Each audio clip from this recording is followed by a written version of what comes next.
Today, the clown that became the mortician and how we're going to... Today, the clown that became the mortician and how we're going to use this story to value our time. So let's jump right into this.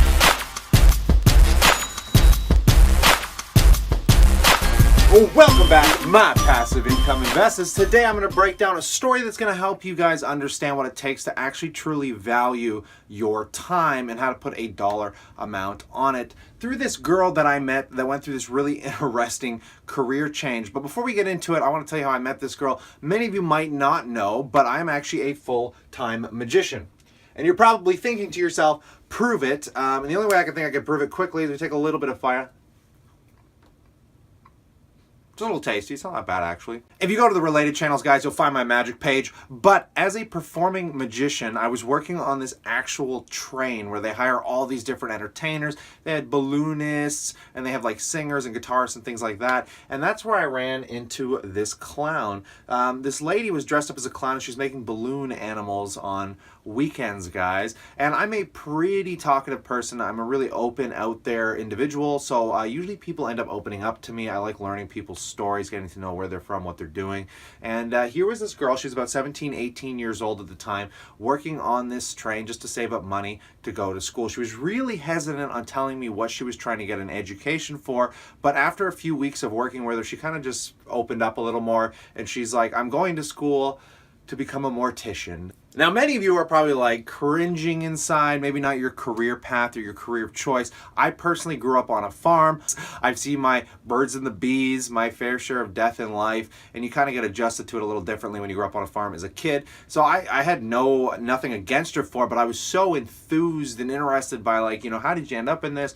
What are you doing? So she's telling me that essentially her parents owned a morgue and it was just an easy path to a good job for her at the time being. So as a 17, 18-year-old, here she is as a clown on the train saving money to go to school, and she told me the education is only about 1 to about a year and a half. It's really not that long of a course, and then she walks into a job with her parents. She's lucky enough to have an opening like that where if she just can get the degree, she has the job. And guess what the starting wage for a mortician is? Well, it's about $80,000 a year.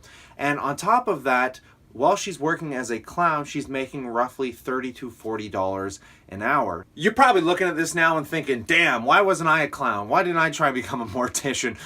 The only reason I'm telling you this story is because it's the prime example of how essentially society values time. Because essentially the only way you make more money in life is by providing more to society or being in a niche market that society absolutely requires, but there's not a lot of people that want to do it.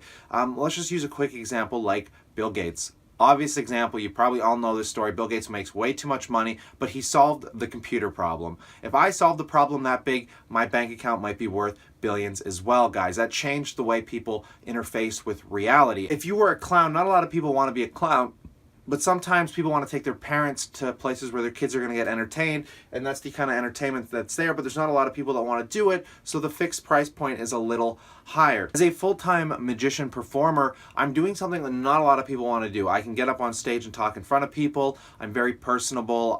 Most of the clients that hire me want me to cater to guests, personalize with guests, entertain them, and give them a unique experience. Not a lot of people can do that very well. I've been very fortunate to be in this career for a decade, and again, not to inflate my ego, but I think I've become fairly confident in my skills, and I'm able to make anywhere from $50 an hour to $300 an hour depending on the job. So the only reason I'm so fortunate is because I'm in a job that has a requirement to society that benefits society in some way that not a lot of people are involved with, guys. It's just as simple as that. Now, if you're not looking into those kind of jobs, those jobs aren't for you. Maybe you're more into construction and things like that. There is a housing boom going on. I'm sure if you drive around your city, here in Toronto, there is condos, apartments, housing's going up everywhere. So if you wanted to be an electrician, a plumber, a construction worker, guys, so you can get involved in apprenticeships with these kind of jobs, guys, where you can actually get paid to learn them. And the starting wage is like $20 an hour, which is insane because there's just not enough demand for people that want to do construction right now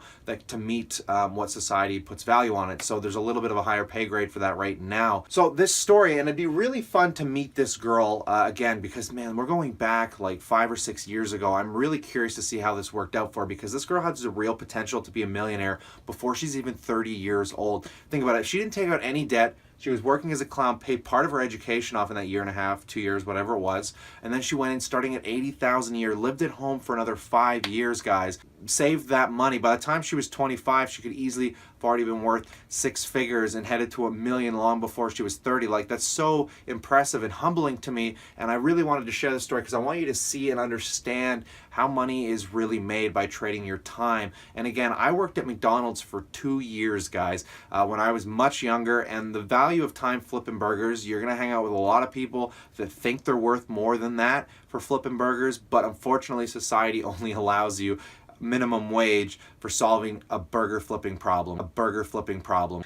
And another thing as well, this isn't something you have to do for your entire life, guys. You're probably thinking, oh, I don't want to be a mortician forever. Well, you don't have to be. The reason you get into these careers is because you can make such a high income, take advantage of it, live well below your means, invest it, save it, and before you know it, you could be worth $500,000, $1 million bucks, making $30,000 a year, $40,000, $50,000 a year in passive income, guys, and then you can focus on finding a career you might thoroughly enjoy doing, or travel, or do whatever you want at that point. But that's because you're willing to solve a problem for society other people aren't. So take that advice in strides, guys. I hope you learned something really interesting today. So stay cool, stay awesome, and I also remember, if you enjoyed this story, slap a like on it, but I'll see you tomorrow.